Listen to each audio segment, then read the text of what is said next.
Hi, everyone. This is Mr. P here. We'll be looking at the Chicano student movement today in lesson number 22. So there's a few resources here. I highly recommend going to my slides and clicking this link and watching this excellent about 45-minute documentary on the Chicano student movement with a focus on the East LA walkouts. You can read more about this here. They have some great links to some archival photographs, some of which I'll have in my slides. And then here's a specific narrative about the Crystal City student strike in Texas. I'm gonna kind of share my screen and we'll do a deep dive into the Chicano student movement. So before the student movement, I want to make sure we contextualize how the student movement emerged out of a really layered and rich Chicano history in the United States, one that involves various forms of oppression, but also resistance and liberation as well. So one thing to note is that in the early 20th century, it was not a crime to enter the U.S. without authorization. There was back and forth migration in the United States across the Mexican border. There were many, migrant workers who would come for a season and then return.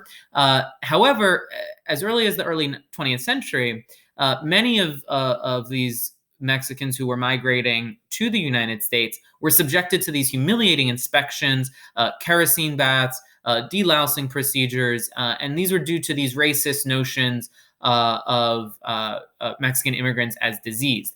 And so we also want to remember too, right, and that in the 1800s, this land, this border did not exist, right? The territory that was Mexico was including California, Arizona, New Mexico. These states were previously Mexican territory in the U.S., as we talked about, right? Provoked a war in order to justify their taking of that land. And so we want to kind of, have that background as well. As early as the 1930s, due to the Great Depression, where work was short, labor was, there were lots of people out of work. There were mass deportations of Chicanos. About 1.8 million Chicanos end up being deported, and actually 60% of them were U.S. citizens. Some of whom were even, had been born here in the United States as U.S. citizens, and so this mass deportation was an effort to try and, get rid of people who were seen as not deserving of U.S. jobs. The short, there was this, people were feeling threatened, and there was a government response that was incredibly racist. And this kind of reminds us of the notion of, who gets to be American, who counts as American, especially in times of crisis. And we see here that simply being Chicano, even with U.S. citizenship, was not a position of stability in the 30s. By the 1940s, 1943, there's a kind of iconic event, a notorious event known as the Zoot Suit riots. The Zoot Suit was a particular style of dress among lots of youth of color, including Chicano youth, and white servicemen and even white police ended up attacking Chicano youth in East Los Angeles.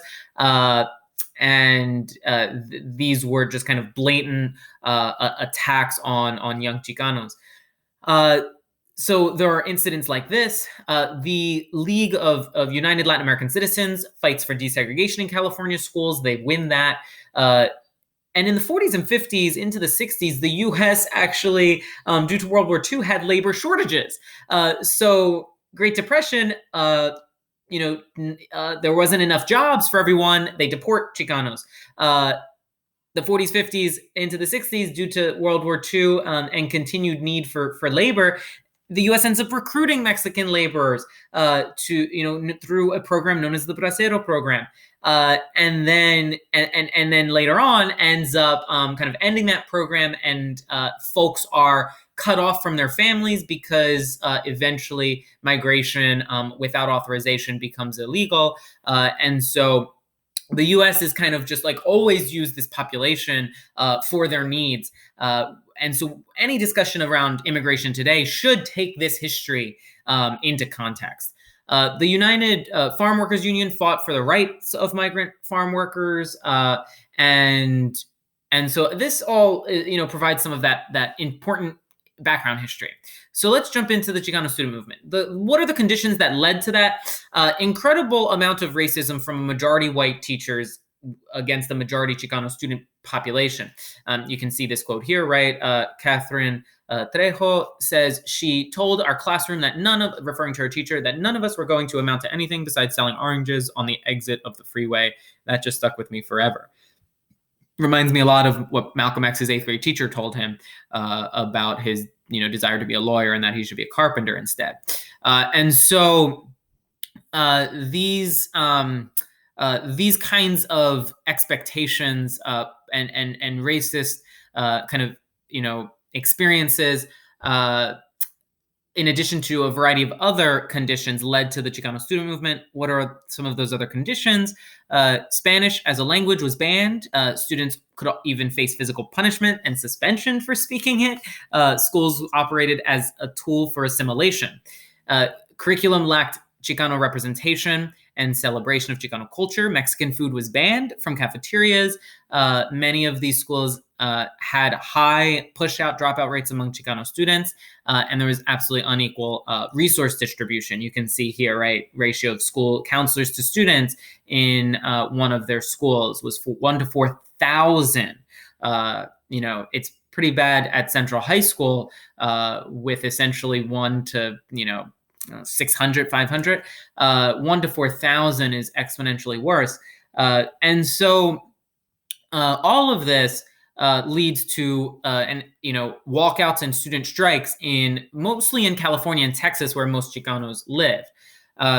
So what I'd like you to do is browse this link and learn a little bit more about the demands.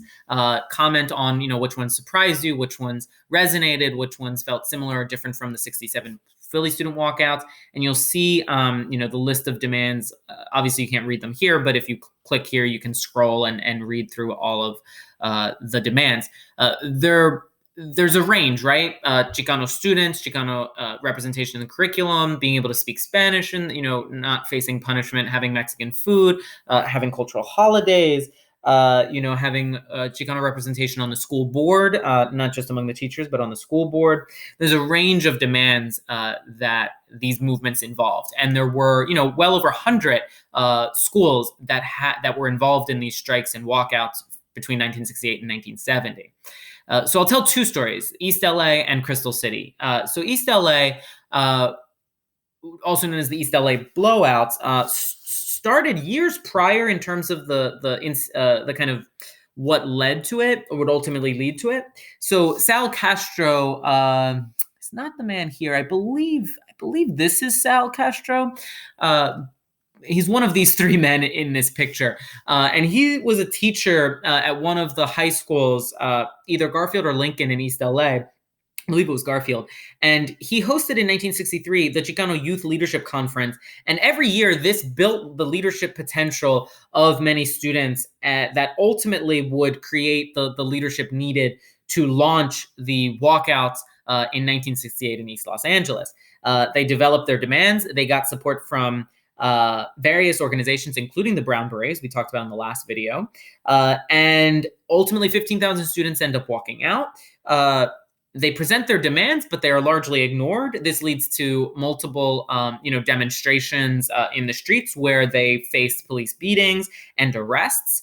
Sal Castro is arrested, and when he's released on bail, he's not allowed to go back to teaching at Garfield. This led to a demand to, let him go back and teach. There's this FBI infiltration and LAPD infiltration into the Chicano student movement here. And that kind of, they were some of the ones who were proposing ideas for initiating violence as a way to try and, paint the movement in a bad light so that they wouldn't have to concede to their demands. All of this eventually leads to a sit-in.